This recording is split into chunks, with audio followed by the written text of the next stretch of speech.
Welcome to the Tech Egg. Don't get scrambled. Enjoy the video. In this video, I will explain how to play Baldur's Gate 3 multiplayer. We'll go through the essential steps to get you and your friends adventuring together. First, we'll cover preparing your game files, ensuring everyone is on the same page. Then, we'll dive into the specifics of hosting a game, including network considerations.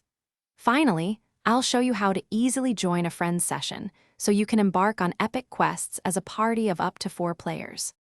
Before diving into the Forgotten Realms with your companions, it's crucial to prepare your game files. Every player must have precisely the same version of Baldur's Gate 3 installed.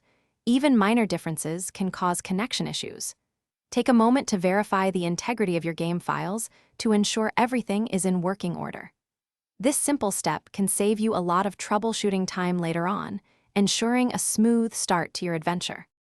To host a game, first launch Baldur's Gate 3 and navigate to the multiplayer section from the main menu. Here, you can either start a brand new adventure or load a previously saved game.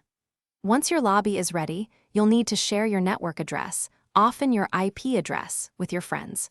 Remember to check your firewall settings. You might need to create an exception to allow others to connect to your session.